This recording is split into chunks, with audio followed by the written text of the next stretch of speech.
시청자 여러분 안녕하십니까? VOA 뉴스투데이 시작합니다. 북한이 크리스마스 전후로 장거리 미사일을 발사할 가능성이 있다고 미국 태평양 공군사령관이 전망했습니다. 이 향후 미국의 대응과 관련해선 과거 트럼프 행정부가 취했던 모든 대응을 검토하고 있다고 말했습니다. 첫 소식 김동현 기자가 보도합니다. 찰스 브라운 미 태평양 공군사령관은 17일 워싱턴에서 열린 국방 전문 기자 간담회에서 북한이 조만간 장거리 미사일을 발사할 가능성이 있다고 언급했습니다. 브라운 사령관은 북한이 최근 언급한 크리스마스 선물은 장거리 미사일 발사가 예상된다며 크리스마스 전날일지, 당일일지, 아니면 새해 이후일지의 문제라고 밝혔습니다. 이런 판단의 근거로 북한이 보이는 일련의 행태를 언급했습니다. 북한이 최근 몇 주간 도발을 시사하는 발언과 함께 다양한 실험들을 진행했고 점점 자신들이 한 말과 행동을 일치시키기 시작했다는 겁니다. 브라운 사령관은 다만 북한이 크리스마스나 연말에 추가 도발 없이 넘어갈 가능성도 배제하지 않았습니다. 북한이 우선 장거리 미사일 발사 중단 약속을 철회하지만 당장은 아무런 행동을 취하지 않을 수도 있다는 겁니다. 브라운 사령관은 군의 역할이 외교적 노력을 지원하는 것이지만 이런 노력이 실패할 경우도 준비돼 있어야 한다고 말했습니다. 그러면서 미국의 폭격기와 스텔스 전투기가 한국 전투기와 함께 북한 인근에 정규됐던 2017년 사례를 들며 과거 취했던 모든 대응을 검토하고 있다고 밝혔습니다. 마크 에스퍼 국방장관도 전날 유럽 방문을 마치고 돌아오는 기내에서 북한이 만족하지 않는다면 시험을 할 수 있다며 정치적 합의를 통한 비핵화가 최선이자 유일한 방법이라고 강조했습니다. It is a concern, their rhetoric. We have seen talk of tests. I think that they will be likely if they don't feel satisfied. Again, I think we need to let the diplomatic process play itself out. 에스퍼 장관은 이날 북한의 가능한 도발 형태를 특정하지 않았습니다. 공군사령관이 다음 날 이를 장거리 미사일로 구체하면서 군사적 긴장이 고조됐던 2017년 사례를 환기시킨 겁니다. VOA 뉴스 김동현입니다. 스티븐 비건 국무부 대북특별대표가 19일부터 20일까지 중국 베이징을 방문할 예정입니다. 미국 국무부는 비건 대표가 중국 방문해서 당국자들과 만나 북한 문제에 대한 국제적 연대 유지의 필요성을 논의할 것이라고 17일 밝혔습니다. 비건 대표는 앞서 15일부터 17일까지 한국을 방문해 이도훈 외교부 한반도 평화교섭본부장과 회담하고 문재인 대통령을 예방한 데 이어 일본으로 이동해 19일까지 머무를 계획입니다. 이런 가운데 중국과 러시아는 대북 제재 완화와 육자회담 복귀 등을 주장하고 나섰죠. 중국과 러시아가 본격적으로 미국의 대북 정책을 흔들면서 주도권 확보를 시도하고 있다는 분석입니다. 이어서 김용교 기자가 보도합니다. 크리스토퍼 힐 전 국무부 동아시아 태평양 담당 차관보는 17일 VOA와의 전화통화에서 중국과 러시아가 대북 제재를 일부 해제하자고 제안하고 나선 배경을 크게 두 가지로 본다고 말했습니다. I think it's partly that they felt left out and partly that the US proposals, whatever they are going nowhere. 힐 전 차관보는 중국과 러시아도 북한 문제에 이해관계가 있는데 미국이 일방적으로 끌고 나가면서 경쟁 구도가 생겼다고 주장했습니다. 미 상원 외교위원회 동아시아 태평양 지역 정책국장을 지낸 프랭크 자누지 맨스필드 재단 대표는 중국과 러시아는 미북 협상 부진의 이유를 북한보다 미국에서 찾고 있다며 이는 미국의 곤란한 징후라고 말했습니다. 또 북한이 시사한 새로운 길이 대륙간 탄도미사일이나 핵실험뿐 아니라 외교 노선을 의미할 수 있다고 분석했습니다.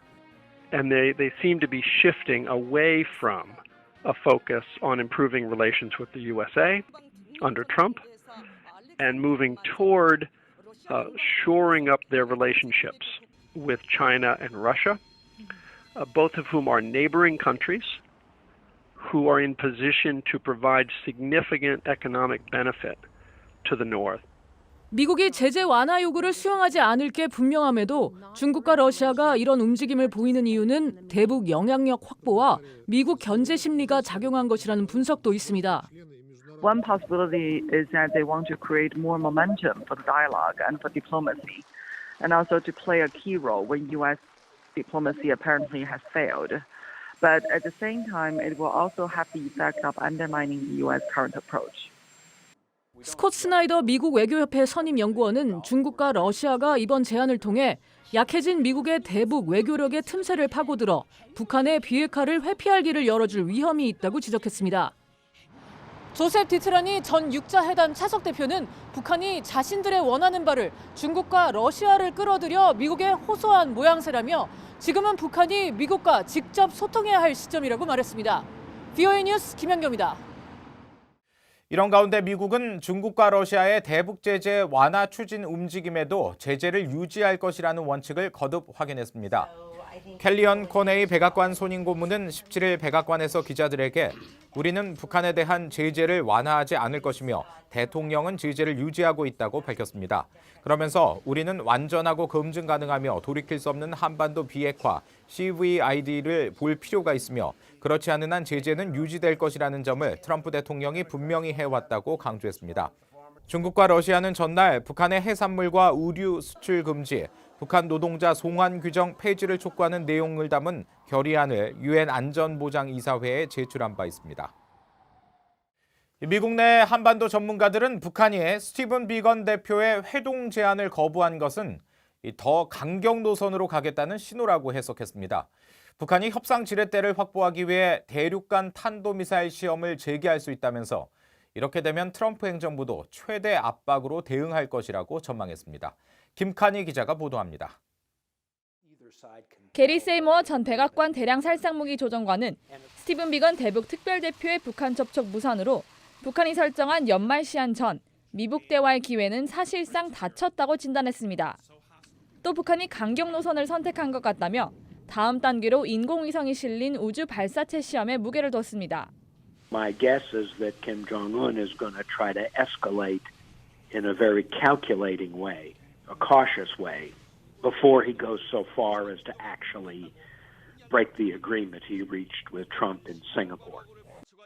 김정은 위원장은 하노이 정상회담에서 했던 제안을 트럼프 대통령이 받아들이는 것이 목표이기 때문에 싱가포르 정상회담에서 했던 핵 미사일 중단 약속은 깨트리지 않을 것이라고 설명했습니다. 위성 발사와 같은 큰 도발은 신년사 발표 이후 나올 것이고 그 이전에는 작은 수위의 도발이 진행될 것으로 전망했습니다. 한편 미국 국익연구소 해리 카지아니스 한국 담당 국장은 트럼프 행정부 고위 관리들은 북한이 대륙간 탄도미사일 ICBM을 시험할 가능성이 높은 것으로 보고 있다고 밝혔습니다. 북한이 위협을 최대한으로 높여 힘의 위치에서 협상하길 원하기 때문에 일본 상공을 가로지르는 ICBM 시험을 할 가능성에도 주목했습니다. They would fire it basically straight into the air, and then it would come down, maybe 200 miles east of Japan. That would give them sort of the maximum leverage that, they are willing to push the envelope. 북한의 도발 시기로는 성탄절을 예상했습니다.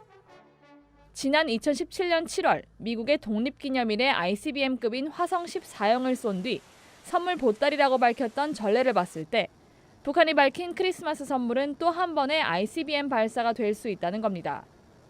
또 북한이 ICBM 시험을 한다면 트럼프 행정부는 초창기 최대 압박 작전으로 돌아갈 것이라고 강조했습니다. 카지아니스 국장은 트럼프 행정부 당국자들도 북한의 ICBM 재개에는 추가 제재와 강력한 제재 이행으로 대응할 것이라고 말하고 있다고 전했습니다. VOA 뉴스 김칸입니다. 미국 의회가 대북 제재 강화 조치를 포함한 새 국방 수권 법안을 최종 승인했습니다. 지난주 하원에 이어 상원은 17일 본회의를 열고 7,380억 달러 규모의 국방 수권 법안을 압도적 찬성으로 통과시켰습니다. 올해 국방 수권 법안에는 이른바 원비어 법안으로 불리는 대북 제재 강화 조치부터 행정부의 주한미군 감축 결정에 제동을 거는 조치까지 한반도 외교 안보 관련 주요 내용이 대거 포함됐습니다. 원비어 법안은 불법 대북 금융거래를 돕는 제3국의 개인과 기관에 세컨더리 보이콧, 즉 제3자 금융제재를 추가 적용하도록 했습니다. 북한의 인권 유린을 비판하고 즉각적인 개선을 촉구하는 북한 인권 결의안이 18일 유엔 총회 본회의에서 채택될 예정입니다. 유엔 주재 유럽연합 대표부 대변인은 17일 VOA에 보낸 이메일에서 이같이 밝혔습니다.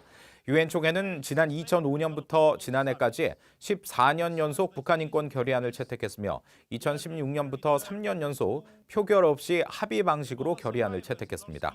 북한 인권결의안은 북한의 인권 상황이 전혀 개선되지 않고 있다고 지적하고 인권 유린에 가장 책임 있는 사람들에게 맞춤형 제재를 가하는 방안을 검토하는 등 북한 인권 유린의 책임 추궁을 위한 적절한 조치를 취할 것을 유엔 안보리에 권고하고 있습니다. 이상으로 VOA 뉴스투데이 마칩니다. 함께해 주신 여러분 고맙습니다.